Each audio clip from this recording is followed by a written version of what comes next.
Okay, welcome everyone to the SAE Southern California virtual webinar.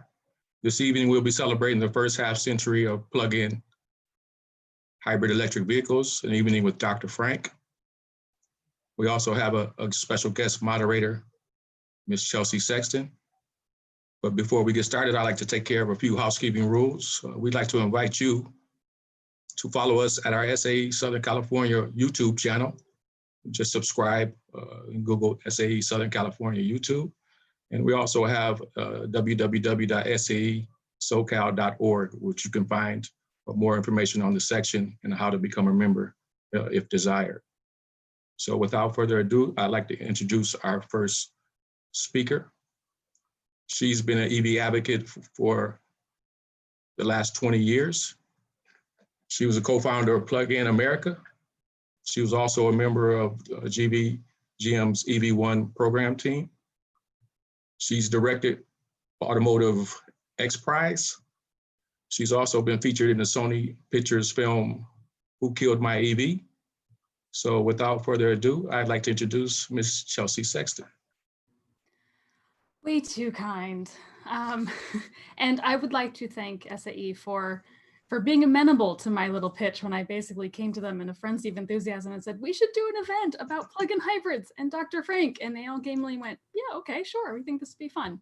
So thank you very much for that. It is my absolute pleasure to introduce one of my favorite human beings in the industry, Andy Frank. I mean, he's Dr. Frank, but he's been Andy to all of us for many years, has been doing this for 50 years and is one of the brightest, most enthusiastic, passionate, cannot wear him out people in all of this. He's been at UC Davis for decades. He left and started his own company.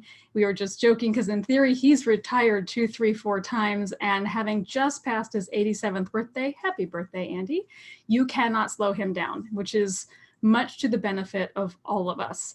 So we cannot possibly do justice to his career tonight, but we're going to do our best to do a reasonable overview in a reasonable amount of time. And while he's built more than 100 plug-in hybrids and several of them groundbreaking, I have pestered him incessantly to pick just a few for us to talk about tonight.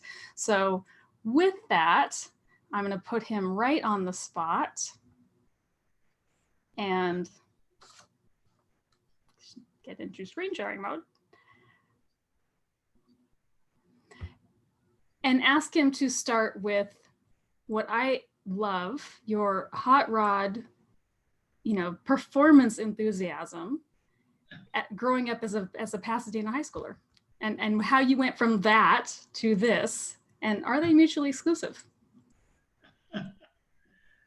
Well, they're all interrelated. The most important thing is when you're 18 years old, you're not looking for fuel economy because you don't know what that is yet.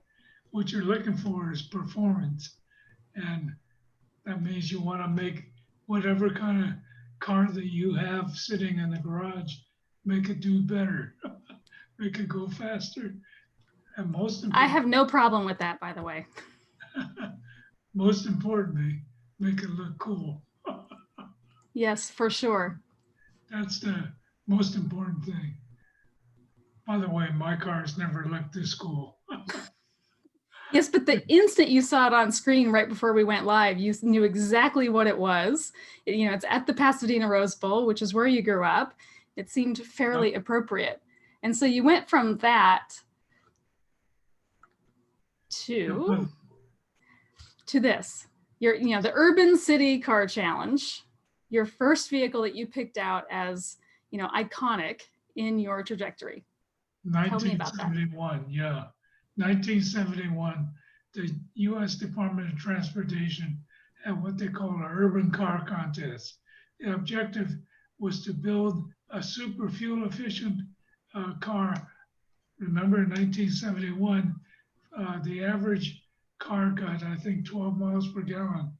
And the objective was to build a car that could hold 4 grocery bags and 2 passengers.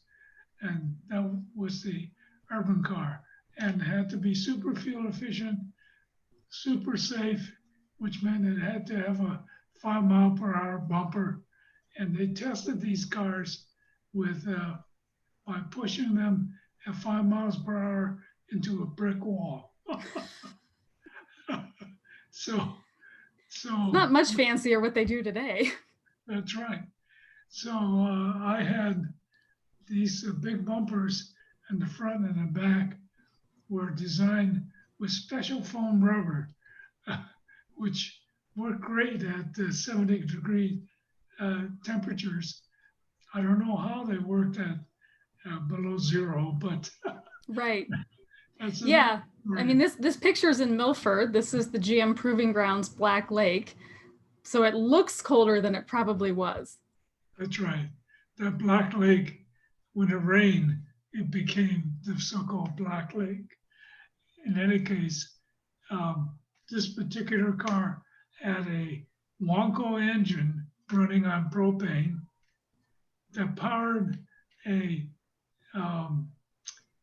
electric motor generator from an aircraft surplus, and a power split transmission like a Toyota Prius transmission, but split in a different way, and a 5-speed Volkswagen transmission.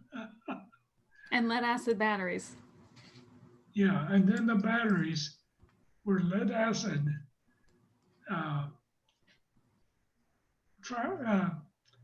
truck batteries that were, so I had 3 of them in series that made 36 volts, and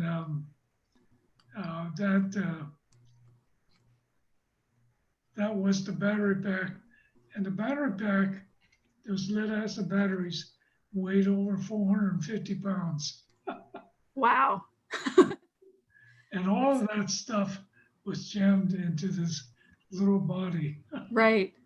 Well, I mean, in maybe what was the first of several times that you have influenced the industry in some way, several years ago, Audi actually did an A1 plug-in hybrid specifically for a pilot program in Berlin and some of Europe.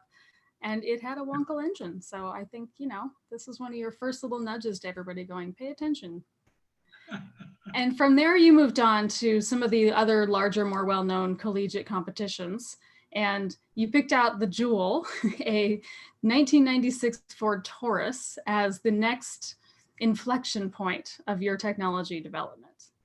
So you look at this car, the front end doesn't look like a Taurus, the back end doesn't look like a Taurus. But if you look at the center section, those 4 doors, that was Taurus. Yeah. Well, and this was a bunch of collegiate teams. It was part of the Future Car Challenge. And so all the teams seemingly were given a red Ford Taurus. I did notice when I was doing a little archiving of all the pictures that you guys were one of the only ones that sort of painted yours and made it your own. But you achieved really impressive efficiency statistics and improvements with this car. Yes. This particular car had a 3-cylinder Honda engine, 660 cc's, and 75 kilowatt electric motor, and we could almost burn rubber with it. It had an accurate transmission, a 5-speed accurate transmission, because we didn't have the hybrid configuration well tuned at that time. Nevertheless, and this had the first metal hydride batteries, Ovonics 90 amp hour batteries. And we had enough to make 360 volts and more than 75 kilowatts. So the batteries gave this car an all-electric range of about 50 to 60 miles. Wow. We never tested it well, but nevertheless, this particular car, of course, the chassis base was Taurus, and we put the batteries underneath the floor. So if you look at the basic chassis, people in the car are sitting up a little higher than the normal floor, and that means the batteries were underneath the floor.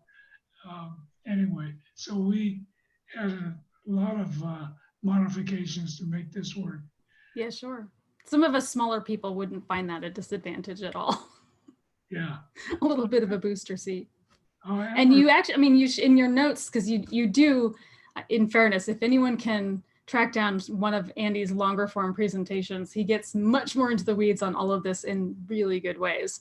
But I noted that you shaved 300 pounds out of that car, even with adding all those batteries and things. And you went from 21 miles per gallon blended to 70, 60, 64 highway. So incredible efficiency improvement. yes. Based on those things. Well, the reason for the highway performance is that little 660cc engine was driving this car at 75 or 80 miles an hour. Right. And all the performance came from electricity, but the energy efficiency came from that little IC engine. Yeah, sure. Well, and the nickel metal batteries is prescient because it leads to the next, what I think is an iconic project, but I might be slightly biased. When you made a plug-in hybrid version of one of my little EV1s. Yes. So after I built that Ford Taurus, Ken Baker at GMR said, chief engineer of all of the things at the time. yeah, he said, what can you do with this EV1? I said, well, I don't know. Give me $500,000, maybe I can do something. Fair enough. So what we did was another downright amazing powertrain. We put a 2-cylinder Briggs & Stratton engine as the IC engine, CVT, 75 kilowatt electric motor in the place of the 100 kilowatt AC propulsion motor that was in the EV1. We put Yeah, the EV1 motor would have been far more than you would have wanted at the time. That's right. It was really fun to drive though. Oh yeah, of course. Incidentally, I have a picture of this EV1 burning rubber because of the transmission. Yes, I consider that professional duty to demonstrate the performance of those cars whenever possible. But so was it easier? I mean, most of the cars you've done, you've gone from a gas car to a plug-in hybrid. Was it easier or different to go from an EV to a plug-in hybrid? Yes, what we did in this car is we took out 3/4 of the batteries. We had Ovonics build batteries that were 3/4 the size, and the butt provided the same voltage. So by taking out a quarter of the batteries, we had a weight savings Sure. that could be used for the powertrain. Mm-hmm. So when we finished this whole car, it weighed almost the same and had a full trunk. Right. Yeah. It had a decent size. Ironically, the trunk spec on the EV1 was always, and I'm sure it was the idea of somebody like Ken Baker, that it needed to fit 2 sets of golf clubs. That's exactly right. GM retirees in Florida and stuff like that. So yeah, it had a decent sized trunk. I occasionally was compelled to demonstrate it by crawling inside. But the car itself without batteries was only about 1,800 pounds, give or take. So you would have had a decent amount to work with without that. And notably at the time, so this was the beginning of sort of the PNGV era, Partnership for a New Generation of Vehicles, which was sort of one of Al Gore's babies and that era. And many things were happening all at once. So on one hand, EV1 was happening. Toyota and Honda were also getting into hybrids a little bit. This was the era of the automakers not being very happy about the California ZEV mandate and trying to figure out how to get out of it. And so there was a little bit of jockeying there. And so this EV1 was happening in this project, but at nearly the same time, you were also converting a Suburban. Yes. So very polar opposite ends of the spectrum, and yet huge efficiency gains in both cases. Yeah, so this Suburban and the EV1 was finished almost at the same time, year 2000. And this is the Suburban on the off-road test track at GMR. So we drove that entire test track on batteries only. So the batteries in this particular car were, again, metal hydride from Ovonics, but this is the full 90 amp battery packs. And 30 kilowatt hours. I mean, it was a big battery pack in that vehicle. Yes. So 30 kilowatt hours, because the metal hydride batteries had very low power density. So in order to make 75 kilowatts to realize the full 75 kilowatt capability of the unique mobility permanent magnet motors, we needed that 30 kilowatts to give me the power density. Mm-hmm. But in addition to the power density, that 30 kilowatt hours also gave me all electric range. So this had 38 miles or 38 miles of all electric range, I believe. Which is a lot for a vehicle that big. And Right. 13 miles a gallon to 25, which Yeah. doesn't, 25 doesn't sound like a lot, except that, when you more than double it, that's impressive.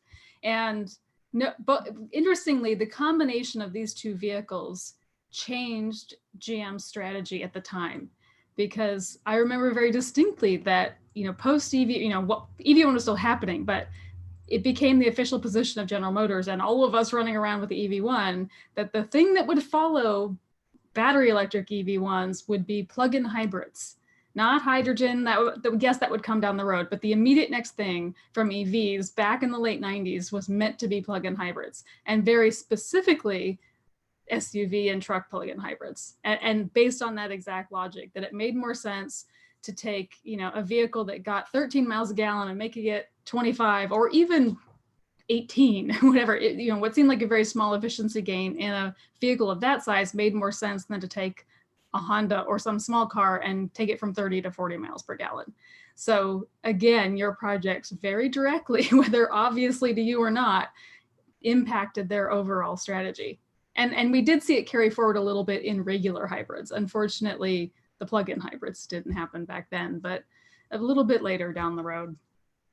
And so after having done all of these various collegiate projects, and there were many more that we didn't get to, you eventually sort of left UC Davis and started your own company. Yes, we started building hybrid electric trucks. And this is Class 6, I believe, stake bed truck and what you see on the sides is the EDI's logo, and those are batteries. So on either side of that truck is big battery packs, and this particular car had, I believe, a 250 kilowatt electric motor powered by these batteries with a generator, with a second, I've forgotten, 60 or 70 kilowatt generator that was all lined up in series in what we call the EDI configuration. So the EDI configuration was engine, clutch, generator, motor generator, clutch, a second motor generator that was really the traction motor, and directly to the final drive axle. Mm-hmm. and no transmission. Right. And one of the things I know that PG&E wanted and really liked, and an advantage we often talk about that applies to EVs but has more flexibility in plug-in hybrids, is bidirectionality of energy.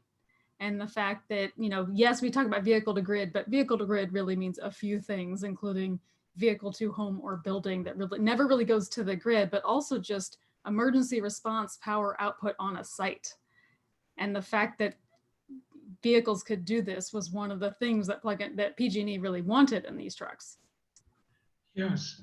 So for PG&E, the V2G application, we built up to 300 kilowatts of power out of the truck and into the grid. Mm-hmm. Incidentally, at 300 kilowatts, if you're feeding into the grid that much power, it better be pretty clean power, because otherwise your waveform would completely destroy the electric energy capability of the power grid. Yes. Yeah, that's a topic that's not really covered that much here in my observation, but folks like ALAD in the Netherlands and are doing some exploration of this, and a lot of testing of different vehicles and different charging and those types of configurations and bidirectionality on specifically that topic, because it's one of those things that's not become very obvious in plug-in vehicles in the US, but is an overall concern at more of a utility level for sure. Yeah. So in any case, V2G is something that is dear to my heart, and I think that's something that the plug-in hybrids can shine at. If you think about it, all these wildfires that we're having, the hurricanes that we're having, a plug-in hybrid is a perfect solution, because the V2G capability will give every vehicle a emergency generation capability. A lot of those people escape in their cars. The first thing that happens is their cell phone goes dead, because they don't have energy to charge it. Unless you got a car charger, you have no electricity. And of course, the first thing that happens is all your food rots out, because the freezer doesn't work anymore. So all you need to take care of the freezer and cell phones is about 2 kilowatts of power. Mm-hmm. Well, you can go out and buy yourself a Honda generator, but if you had a PHEV with a 2 kilowatt V2G system, you right. Yeah, and certainly, I mean, you know, I know that the EV fans would make the argument of, you know, you can do that with electric cars or electric trucks, and that's absolutely true. And so this is not a standpoint of suggesting that the secondary fuel, which today is basically gasoline or diesel, but in any case will likely be dirtier for some time than electricity, should be the thing you generate electricity with. But in the case of true emergency response, having that diversity of fuel and additional options is an attractive thing, especially as more municipalities are starting to talk about the resilience topic, which is basically emergency response. So it's not like, yes, we're saying go generate electricity with gasoline. It's just more in the pinch, if you need it, this can do it. And you have a couple options. Use the battery for as long as it lasts, but also you have some backup fuel where you need it, and potentially different options to choose from. Right. And of course, PG&E was interested in the high power V2G, so they could restore service in a neighborhood, for example. Yes. 300 kilowatts will easily supply a neighborhood with enough power. Well, and I mean, it's a sort of a local topic, but PG&E is a massive utility. And by that, I don't mean customers, although they're that too, but they cover a huge amount of California, including a fair amount of more rural territory. And so, you know, I've also been nerdily attracted to like the plug-in hybrid bucket trucks and things, which from a consumer residential standpoint also are attractive because, you know, power companies trying to fix power lines in the middle of the night, they can kind of drive into a neighborhood or up to a neighborhood on gasoline or diesel or whatever else, and then go electric outside of your house at 3 a.m. when they're trying to fix a transformer. So there's those sorts of benefits as well. But certainly in cases where companies are trying to do lots of variable coverage across a large territory, that range flexibility becomes important. Yeah, there are plenty of applications off in the future. Yeah. Well, so much of this is based on your secret sauce, Yes. the serial parallel configuration. And you mentioned it a little bit, but this was the one slide I wanted to get a little bit more nerdy about so that we could dig into it and you could describe it a bit better. So I promote this kind of a configuration, no transmission. The IC engine is nothing but pistons and cylinders. And in fact, all the accessories on the IC engine are off the engine entirely. So the pistons and cylinders only make power that goes through the wheels. And either goes through wheels or goes through recharging the batteries. This means the pistons and cylinders can be extremely simple, and this IC engine is much simpler than a conventional IC engine. And emission controls is taken care of by operating these pistons and cylinders at exactly the optimum point for optimum speed and range for low emissions and energy production, but not power production. This is the key difference between the IC engine for a plug-in hybrid and a conventional car. In a conventional car, the engine is used for power and energy. Mm-hmm. Here, this engine is only used for energy, and all the performance and power goes directly from the batteries to the electric motors. So you can add the two electric motors for extra power when you need it, or you can use the final drive electric motor for traction only. Mm-hmm. So the second electric motor can be used as a generator or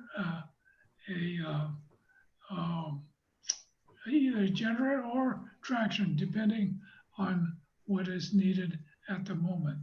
Mm-hmm. And the control of the two clutches is computer controlled so that there is never any slip, which means these are dry clutches that never have to be serviced for their entire life of the car. Because when you couple these, when the clutches are opening and closing, there is no slip, and therefore no wear.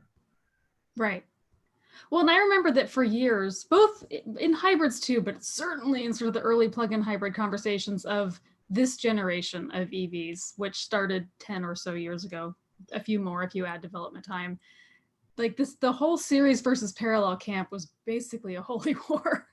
And then what you describe and what you show ends up being very similar to my understanding of something like the Chevrolet Volt. But I recall that for a long time, that GM sort of said, no, this is really more serial. No car company's been great at actually describing their plug-in hybrid system. But nearer to production, some decisions were made, and it came out that in theory, under certain loads, if it needed to, the engine could have mechanical linkage to the wheels in a pinch. And it was like a scandal at the time. But in the end, it sounds like that style was the right decision. And frankly, where we see many more of the plug-in hybrids starting to go is in that blended direction of these two types of systems. Yes. So series parallel is really the key. And the only reason for this series, as you just mentioned, is that under certain conditions, you can't get away with just a parallel configuration. You need that series configuration, because if you're long enough in a driving situation, the batteries will go down and you won't be able to refill the batteries. So the series parallel gives you that option and opens the door to keeping the battery maintained at proper control levels.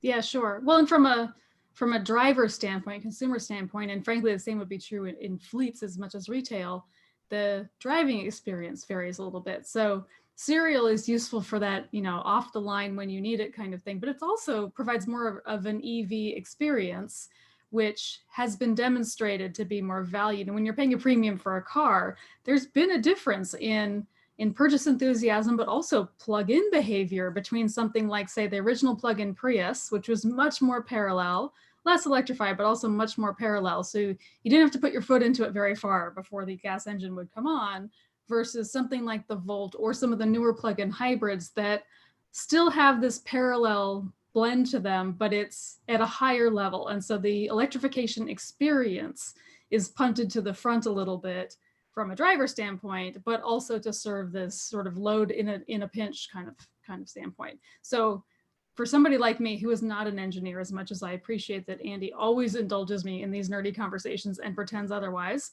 I look at a plug-in Prius versus the Prius Prime, and certainly now to the RAV Prime now. And yes, they've gotten more electrified from a range standpoint, but I've also watched them walk up the path towards more serial, sort of, at least from an experiential standpoint. That's absolutely correct. However, Toyota is sticking with the power split transmission, which, by the way, they copied from well, actually, they waited until the first Prius waited until the patents on the power split transmission expired from GM Allison. They expired in 1997. That's when the Toyota Prius came out. Ours is a fairly incestuous business in all sorts of ways.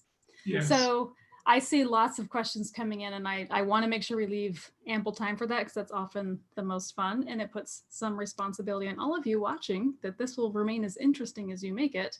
But before we get there, last but not least, I want you to tell me a couple minutes on sort of what's left. What have we not talked about? What have I not asked you? Where should things go from here?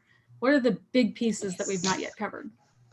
By the way, this picture at GMR, and my objective of this particular slide is to show the engineers that this is all the solar panels you need for 35 miles of range on this Ford Explorer. That's pretty good. One day's sunshine will give you 1 day of driving. And In the right place, in the right neighborhood. of course, Yes. 10 kilowatt hours is what Yes. we're talking about. And 10 kilowatt hours will give this car 35 miles of city driving range. And that's typically what a person drives on a daily basis. So this picture then shows you, this is if these panels are either in the parking lot of your or on your house, you can collect enough energy to supply all you need for driving a full day's driving of this particular SUV. So this is where we want to go in the future. And then the question is, what are the engineering qualities needed for this car in order to utilize these solar panels in a way that will give us essentially sunshine to wheels? Mm-hmm. And so certainly sun is key here. Here we're all sitting in California, and as a West Coast issue, generally to the point that we have hours in the day of solar over generation, and where we once told everybody, don't you dare plug it in the afternoon, now we're trying to get people to plug it in the afternoon. But certainly in Texas, they would argue for wind, and in certain areas, and as the secondary fuel, the step towards renewable fuels.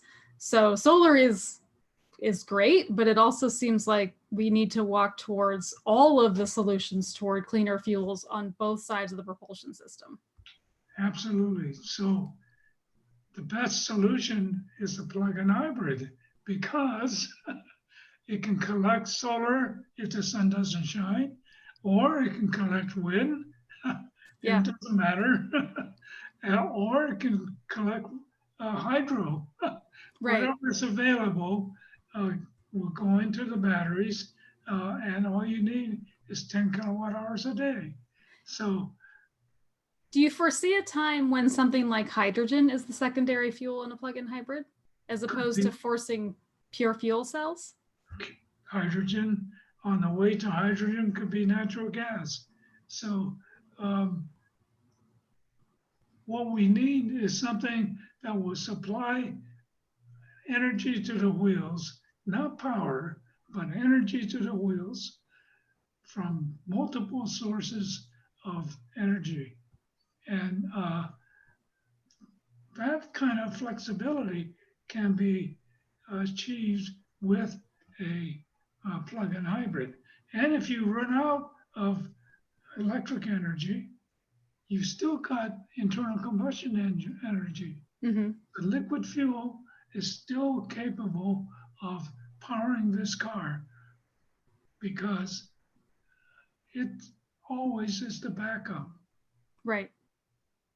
Yeah, I mean, it's a bunch of us are encouraging more policy flexibility for plug-in hybrids in general, and certainly very strong, longer range plug-in hybrids, because purity is compelling and understandable, but at the same time, the flexibility argues for not throwing out the baby with the bathwater on plug-in hybrids quite yet. And we've seen things like Volt go away, basically, if we're all candid, because there aren't enough credits for it in the CARB system and things like that. So certainly continuing to explore that idea and support them, not mandate them, but support them, seems like an important point, that we need to not decide there is only one solution going forward, as much as purity is important in the long run. So with that, we get to move on to questions. And so I will stop sharing. I will invite Delbert back to join us, and we will get into all the things you guys want to talk about. Sure, and just keeping with the all energy theme, our first question from one of the attendees was that PNGV vehicles had a 80 mpg goal equivalent. How would you compare your Joule, the Suburban, and the EV1 PHEV conversion to that goal? Well, Joule nearly made it because it got 67 miles per gallon. That's, by the way, charge sustaining. That means we took no energy out of the batteries to achieve 67 miles per gallon. And we demonstrated that, by the way, on a trip from Detroit to Washington, D.C. Okay, so that was close. This was, remember, a student-built car and not a car company-built car. So more refining and testing and research can, I think, easily achieve the 80 mile per gallon goal. Okay, and how about the EV1 versus the Joule?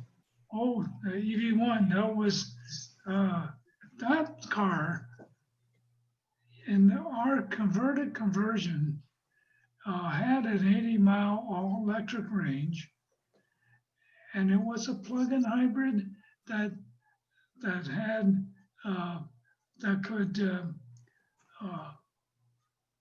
maintain a constant speed of 85 miles an hour with only 18 horsepower of internal combustion engine.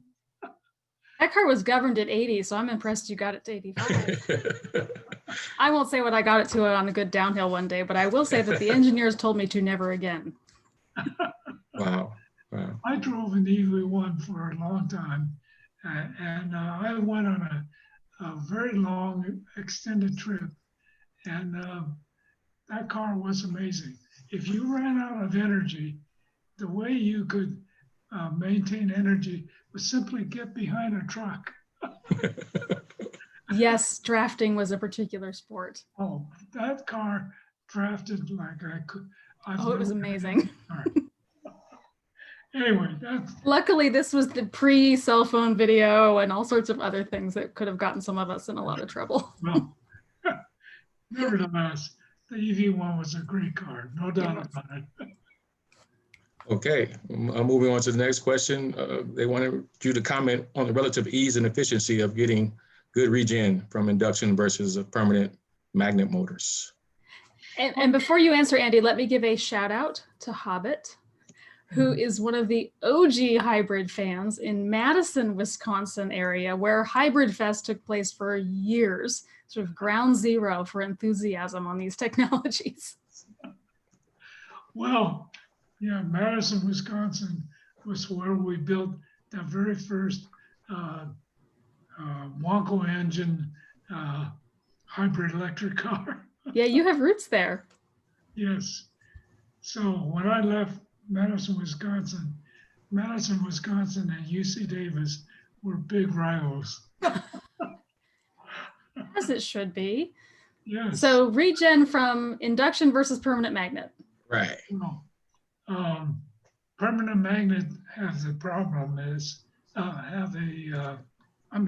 the common permanent magnet motor is fundamentally what is called a parallel motor.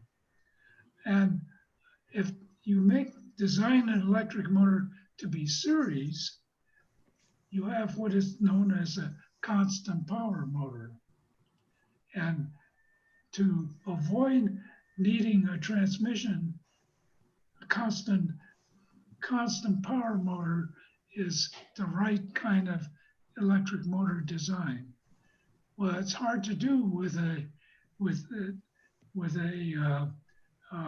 permanent magnet because it automatically forces you into a parallel configuration. Mm-hmm.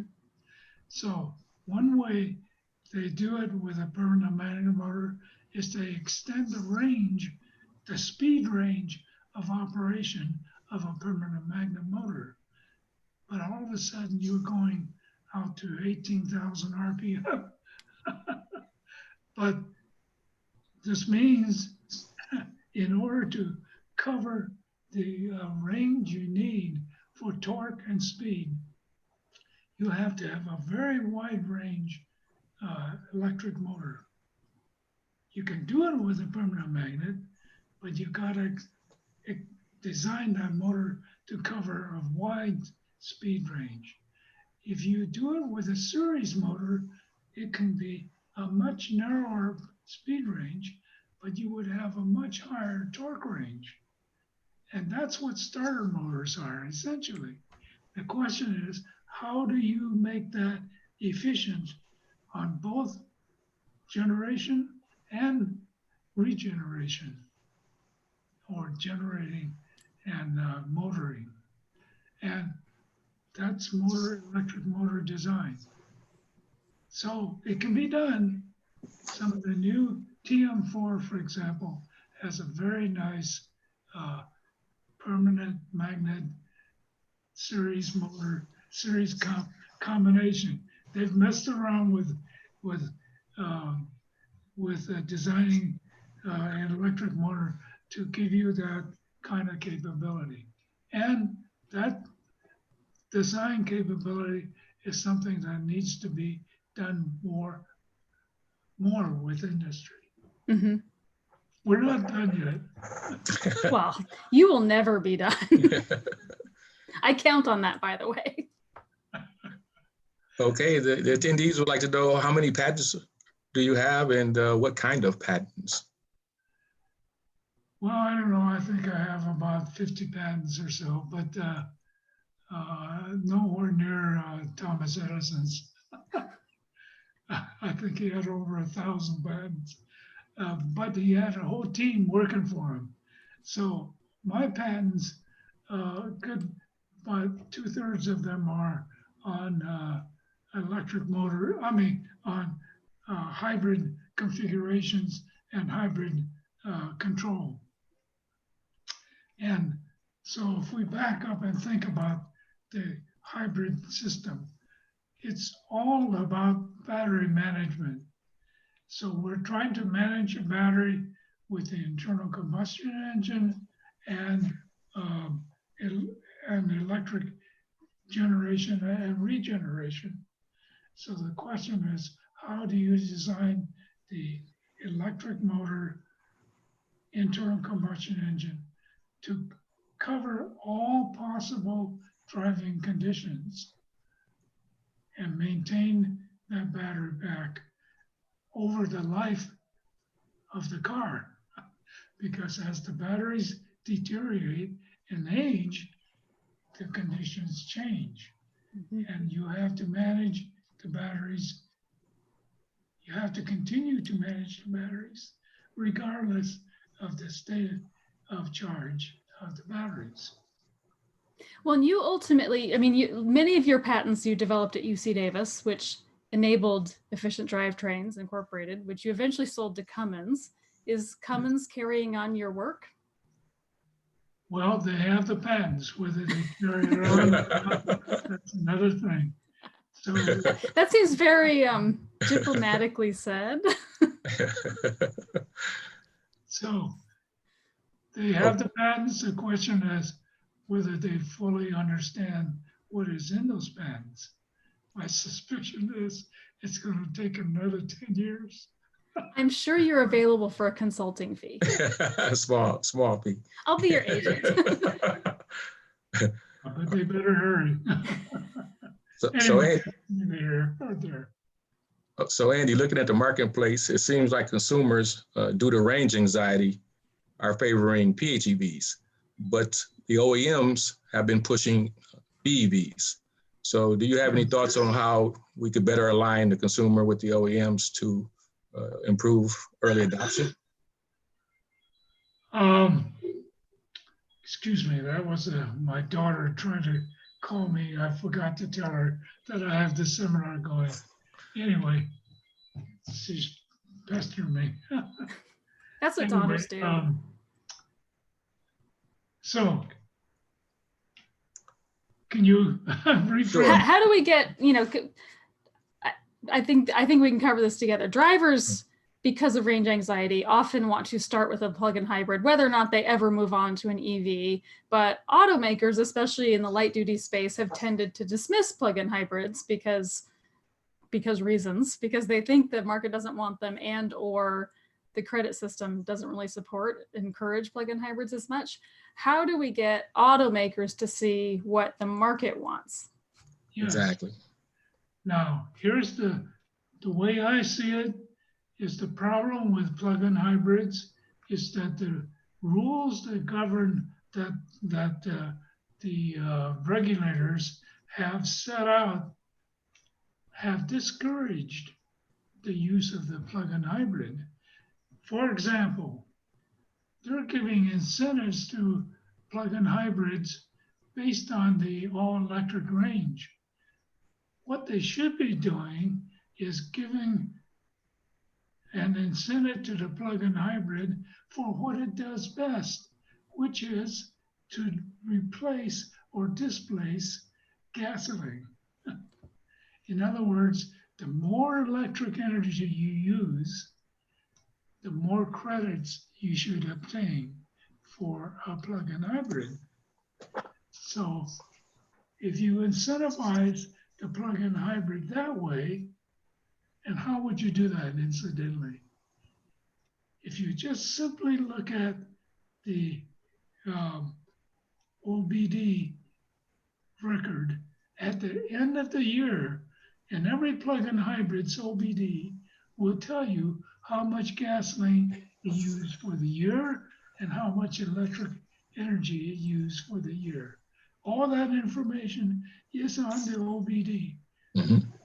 So why are the regulators not using that information to give incentives for the PHEV?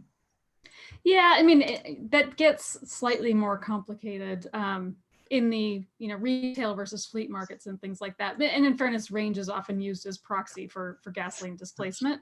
So certainly if you divide them up, California has two very specific programs that many other states carbon copy. So we end up covering a good chunk of the country by virtue of these couple policies.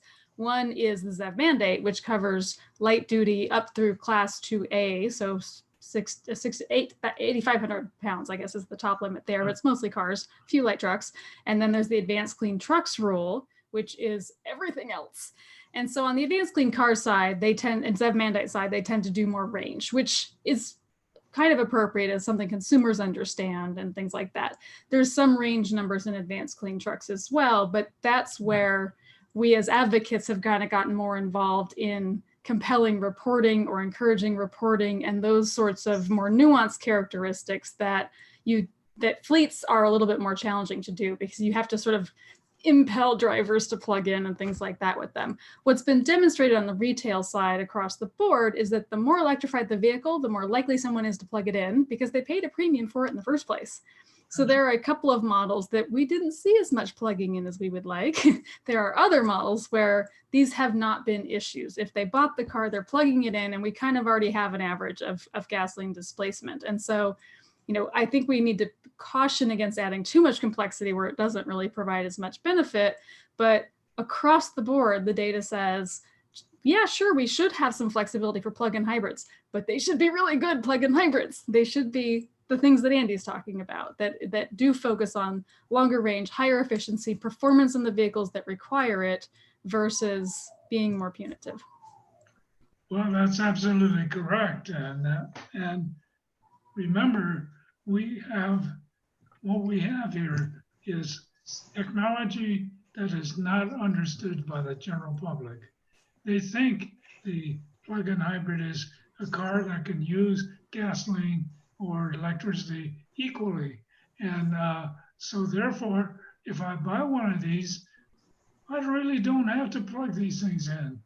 I'm only using, in other words, I'm using electricity just right. because I'm a good guy and I don't really need to plug it in ever. And some of that's a marketing oversight issue. I mean, there should be some oversight around advertising and, self-charging hybrids has been outlawed as a marketing message in certain countries, and we should be one of them. But at the same time, I'll say from a consumer perspective, because I know it's National Drive Electric Week, and I know Guy is asking very much about sort of the regular people and how do we have influence aspect. I will say that for a very long time, we as advocates were encouraging people to write or call the automakers and ask for the thing they want. Not boycott, not be nasty, just call up Ford or whoever and say, I really want to support you, but this is the vehicle I need you to make so that I can. And on the evening that the GM Volt or the Chevrolet Volt was unveiled, Bob Lutz took me aside and he said, can you please get your people to stop writing me now? And his daughter overheard it and she said, don't you dare, because you have no idea how much those people influenced my father. There is some really basic outreach and asking for what you want that is important here. It's not always the most passionate thing to do in the moment, but it matters. And so yes, policy matters, but we also have to not dismiss what seems like the really small stuff just because it's small. There's lots of different ways to get involved in this conversation. Well, you hit the nail right on the head. I try. The problem turns out it's not the technology. It's fundamentally how you sell the technology. Yes. And we haven't sold it correctly. For sure. No, I mean, John Volker is great at writing many articles on this topic of how much people just don't understand what plug-in hybrids are. And so to the extent that automakers like to blame customers for not buying certain things, market confusion is absolutely part of the problem. And we can call it education and awareness and all these other things, but at the end of the day, a lot of it's just straight out marketing. That's right. So anyway, we got a lot of work to do. We do. Okay, next question is, isn't CVT part of your legacy? And for your PHEV platforms, did you use belt or chain style CVT? Well, I've built a lot of CVT cars, but the reason I built the CVT cars was not actually a hybrid electric car.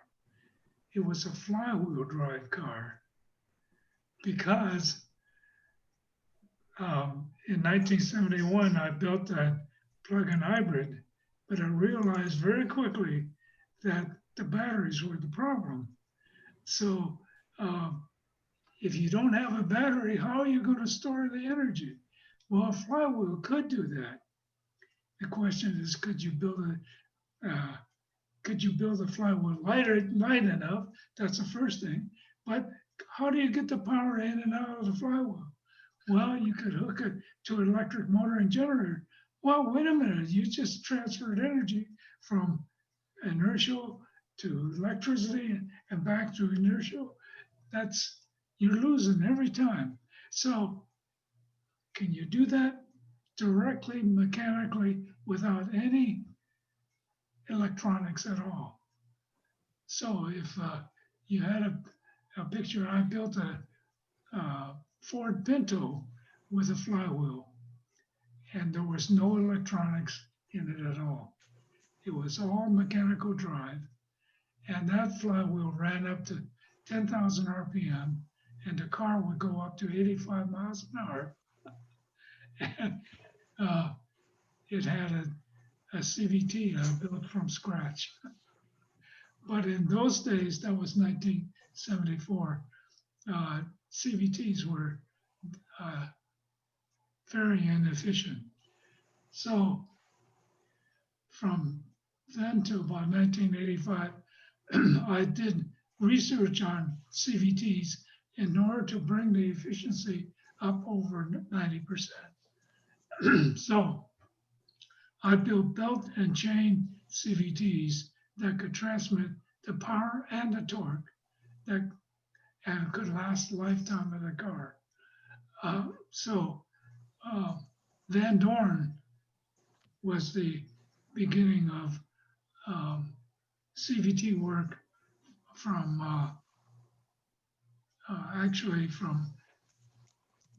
leather belts, if you can believe, finally to metal bands and blocks of steel and so on.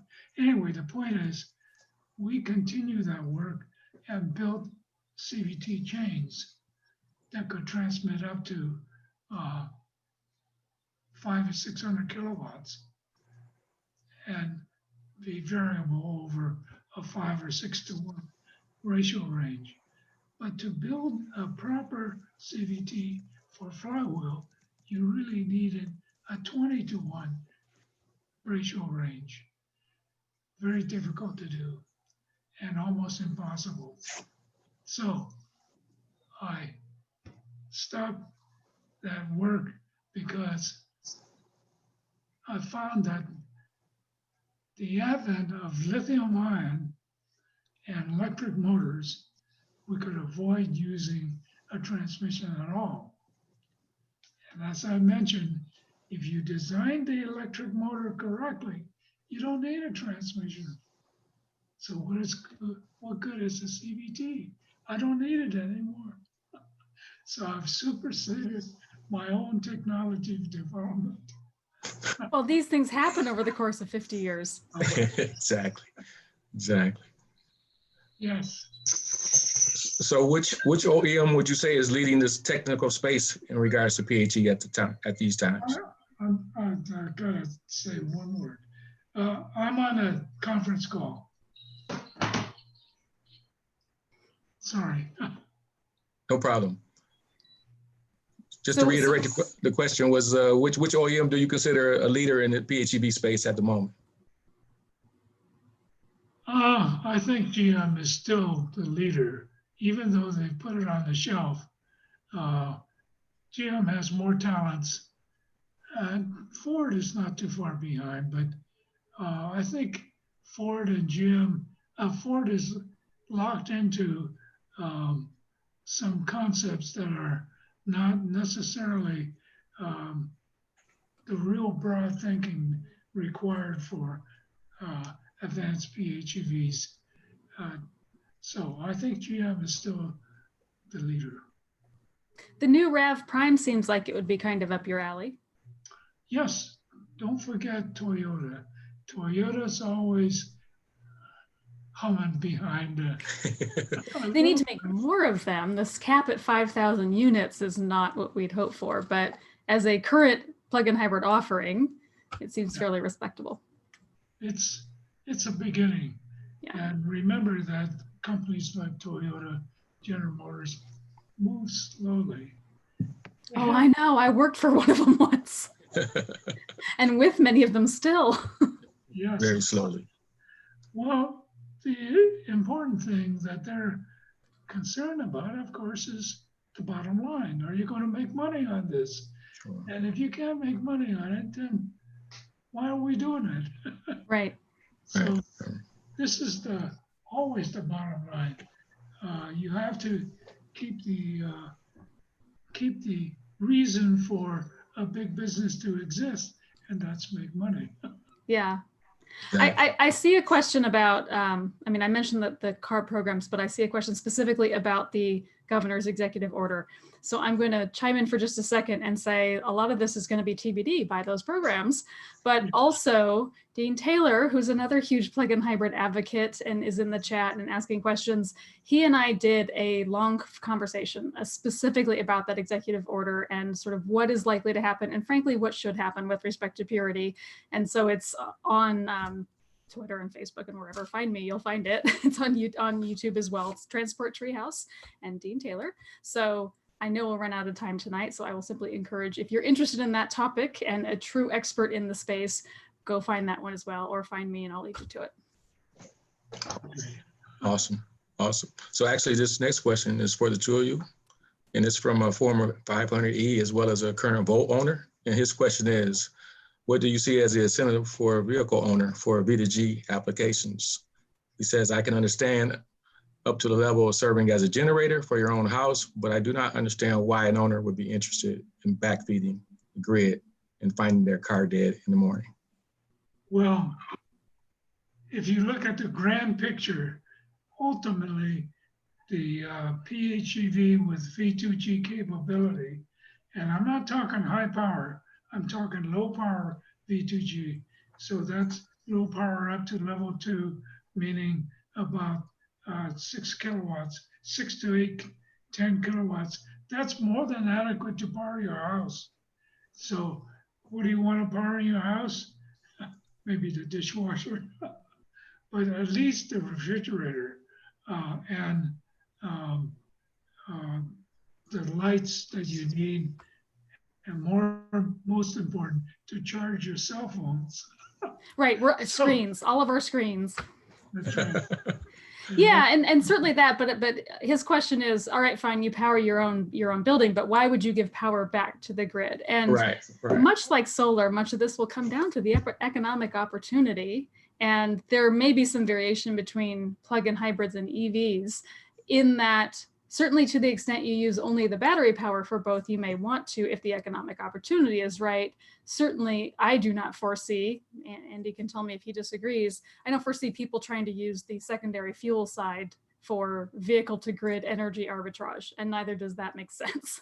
So it's mostly a matter of the more electrified plug-in hybrids. If you have battery space and your utility is offering you a decent price, you might be willing to, but a lot of this comes down to managing the customer experience. In all case, we imagine being able to set limits to being able to draw from those batteries. So you need to keep a certain level or be recharged again by a certain time in the next morning or whatever, that it's not just the utilities controlling how much they take and when they take it. It's a conversation, so to speak, between customer and utility or third-party person to make that happen to the extent you want it to. And much like the air conditioning programs and things of today, having the ability to override it if you program a certain thing generally, but you have an exception to the rule. But none of these topics are brand spanking new to the overall conversation, where it's just a matter of applying them in a new way than we have before, different technology. Well, technology evolution cannot happen overnight. That's the key. No, but none of this is something that they're utterly unfamiliar with doing it with solar or with air conditioning or with another technology. Yeah, so the question is, can I live long enough to see all this evolution? Yes. You get younger every time I see you, so yes. Thanks for that, but I don't know how I can keep that up. It's all the Zoom filters they give us all. That's it. Anyway, the point is, we have a lot to do, and the key is to keep the capability of the plug-in hybrid, and especially long-range capability, out in front so that we can achieve the capability and the possibility of designing a system that will use 90% or more electric energy and 10% or more liquid fuel. Incidentally, once you get to 10% liquid fuel, don't forget, we make that amount of liquid fuel in biofuel, which means if you use solar and wind to power your most of your driving, and you use that 10% liquid fuel that you use in the plug-in hybrid as biofuel, you'll have a zero CO2 system without creating new infrastructure. Right. We already make 10% of the liquid fuel out of bio sources because that's what we need for emissions purposes. It's blended, it's used for blending. Right. So we can forget the gasoline blend and just use the already created biofuel plus solar and wind, and we all of a sudden have a zero emission vehicle. Right. Plus the advancements that everyone's working toward on biofuel, on other forms of renewable fuel, that is also going to get better as well. Yes. So it's just a matter of time, but that takes more evolution and development. Yes. Okay. Did you ever utilize a small turbine as a generator in your PHEV applications? Well, we talked about that many times, and it could be done. And I think that's a good challenge for the college students. So, and I see no reason why not, because if you can build a turbine, which is extremely simple, by the way, that will generate electric energy, and you only run it to generate and only run it for energy and not for power, it's a possibility. Remember that the plug-in hybrid basically separates power from energy. And a lot of people don't understand that. And that configuration that I showed you, my favorite configuration, the electric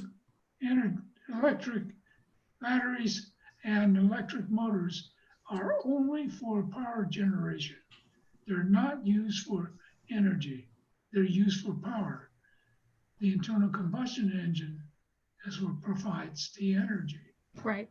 And there's a little bit of a torque horsepower correlation here. Power and torque get you off the line. Horsepower and energy keep you going.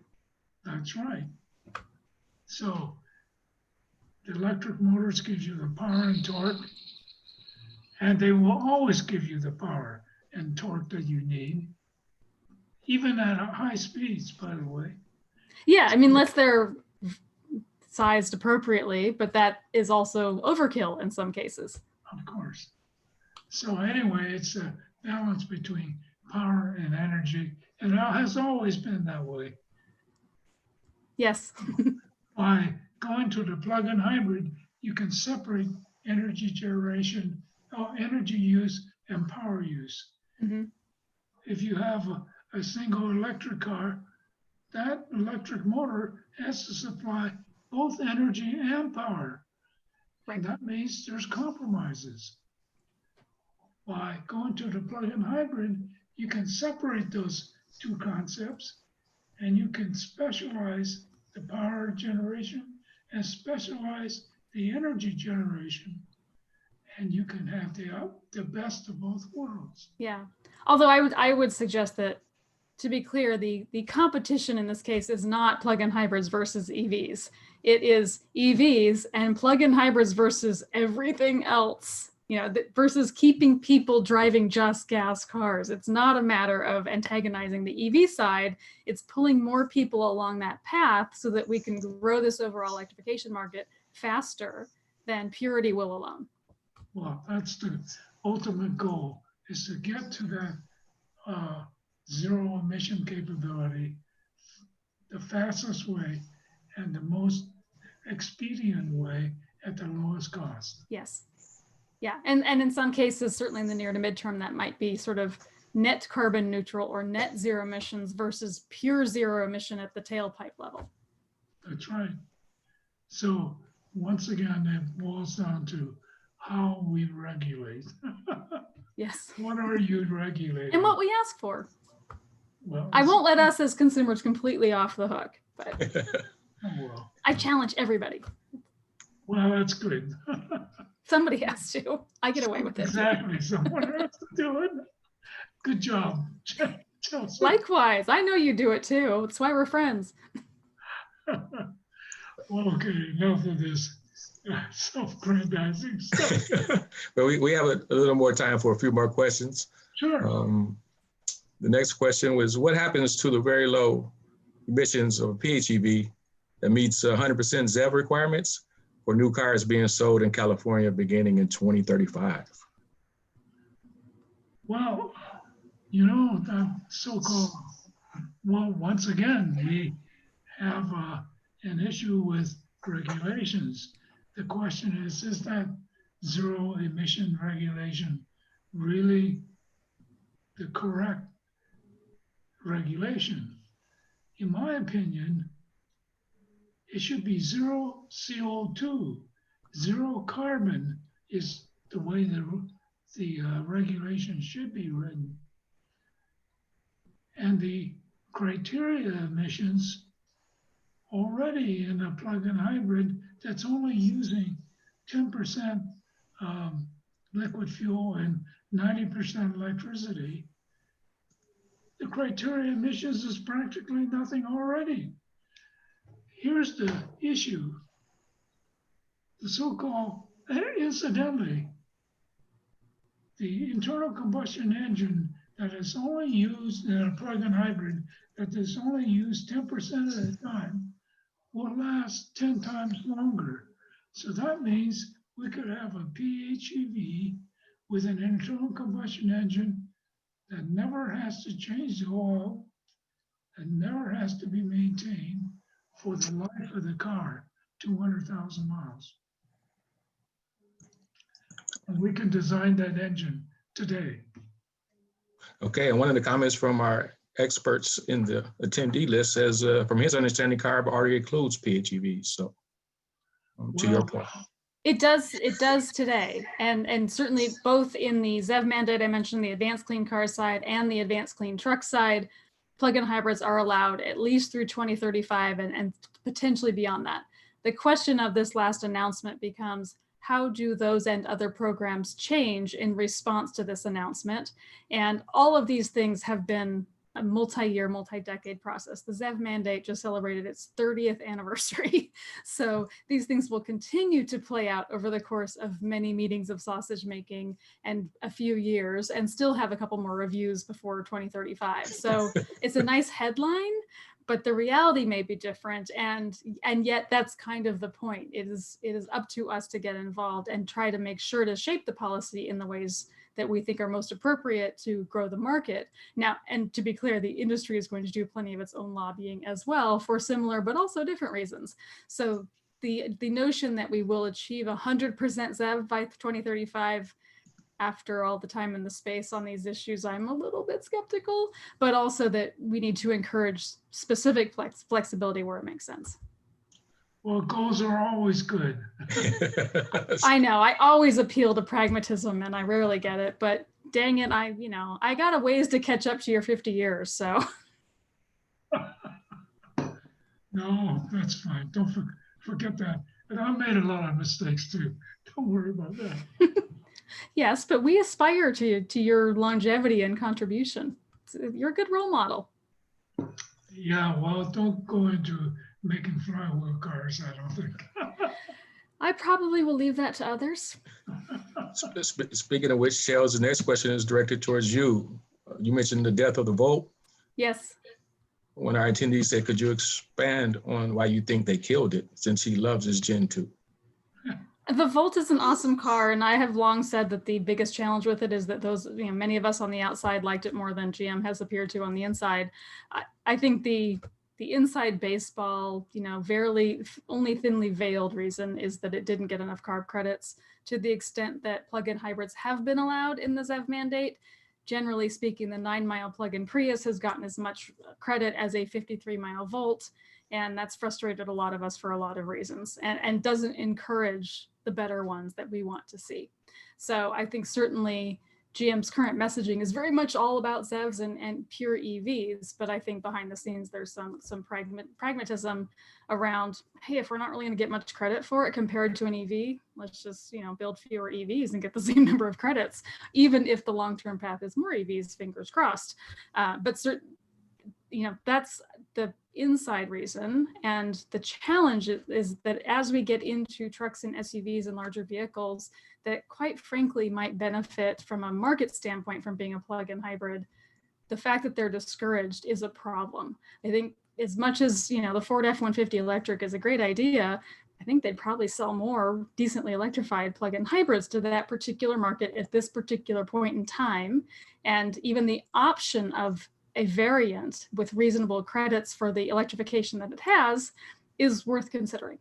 So I think we're getting in our own way to some degree by excluding that from a policy perspective. And I think the automakers are responding in kind and basically saying, you don't give me what I want, I'm going to take my toys and go home. Yes. So we have to keep the option open, and that's the whole key of doing the right regulation at this time. Yeah.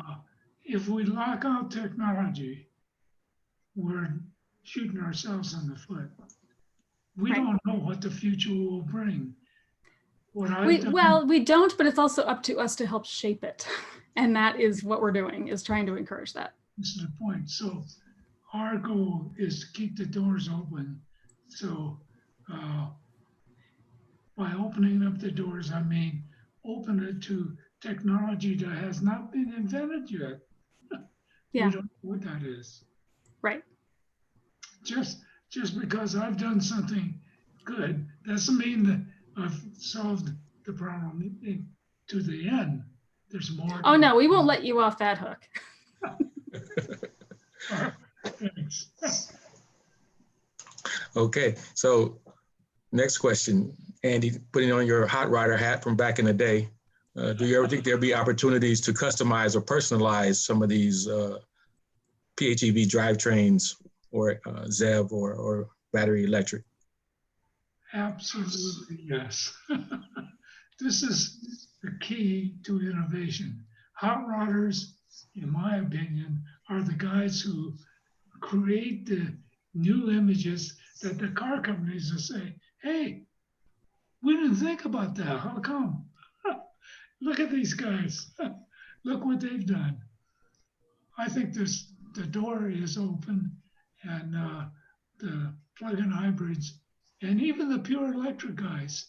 So can you imagine taking a Tesla and cutting out, throwing away half the batteries, putting in a little IC engine, and all of a sudden you've got half the batteries and 500 miles of electric range, and 99% of the time you're driving pure electric.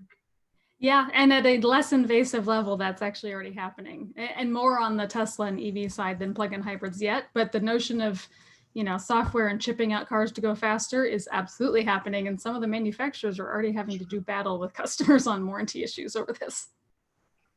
Yeah, there's always the question is, have we gone too far on performance? Well, too far is relative, but these cars are absolutely going to be the domain of SEMA if and when it comes back. Yep. In any case, I'm an old guy. And one of my kids got a Tesla S2 and took me for a ride. And I think I bet you my enjoyed hair, it. it's gotten whiter. But at least it's for the best of reasons. Yes. In any case, the point is, he could handle that, but I don't think I could. So that's one of the things about age. Okay. Nevertheless, kids are going to, I mean, society is going to go for more performance. And there's no end, by the way. Yeah. Okay. Yeah. Oh, go ahead, Andy.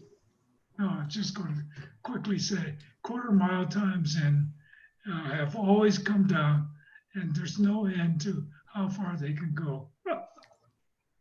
True indeed. Okay, and I think just to wrap this, the last question from one of our attendees says, one benefit of PHEV vehicles is that you can size the battery pack for average commute, Yes. and thus spread the finite battery supply across more vehicles.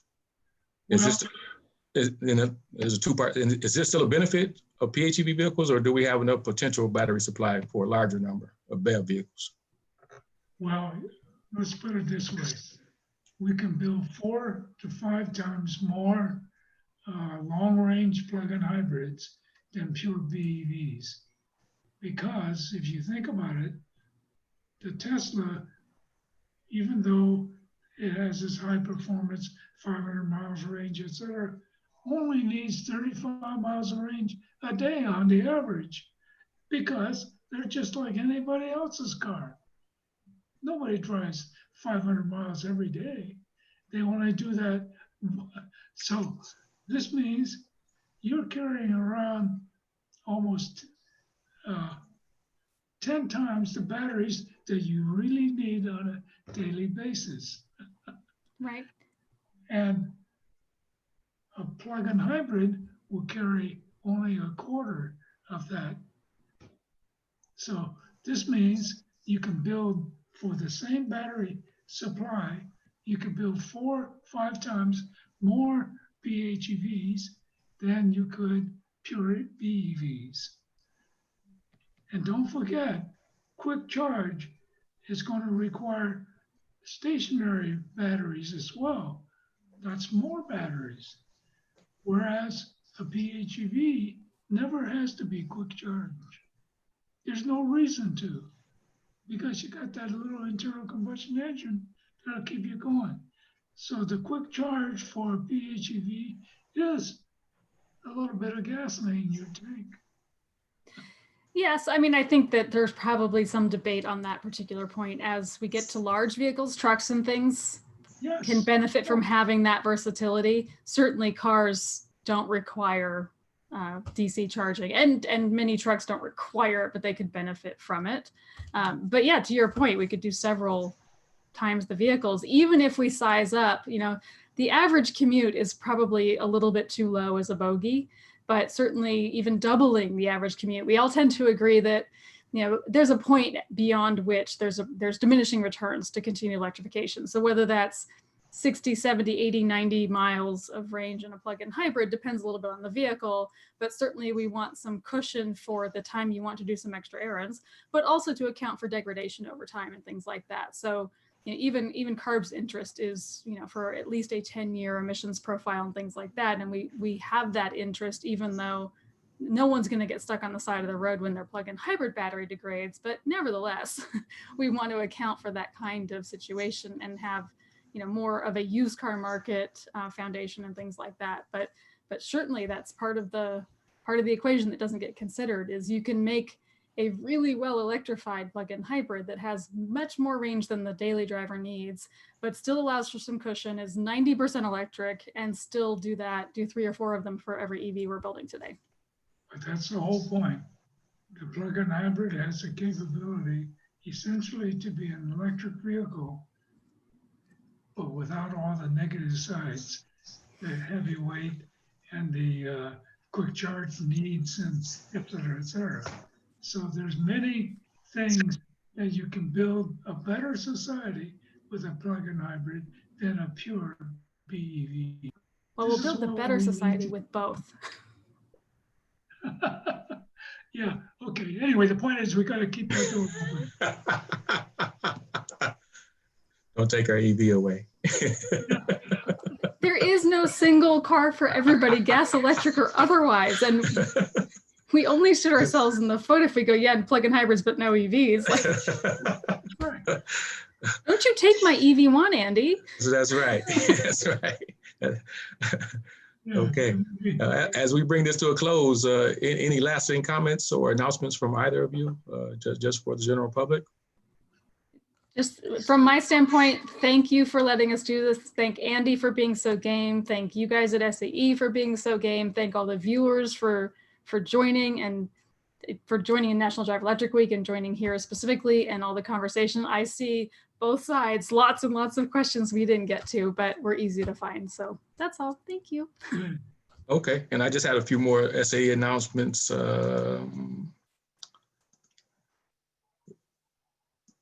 Regarding our upcoming events. So our next webinar will be October 7th, and that will be a career seminar panel in conjunction with SHIP, SWE, and NSBE. And you can see the panelists within the flyer listed below: Eaton Corporation, Walt Disney, as well as Intel and Jameson. If you want to follow us on social media, we have the URLs for our website, www.saesocal.org. That contains our events calendar as well as membership information. You also can follow us on LinkedIn, Facebook, and YouTube. Again, please subscribe to our YouTube channel as we build our audience out. And if you want to contact myself, my name is Delbert Boone. I am the Vice Chair for Meetings and Tours, and I can be reached at meetings.tours@saesocal.org. So again, I would like to thank all of the attendees as well as our special panel guests for their cooperation and participation. And I look forward to seeing or hearing from everyone in the near future. Thanks again, and good evening.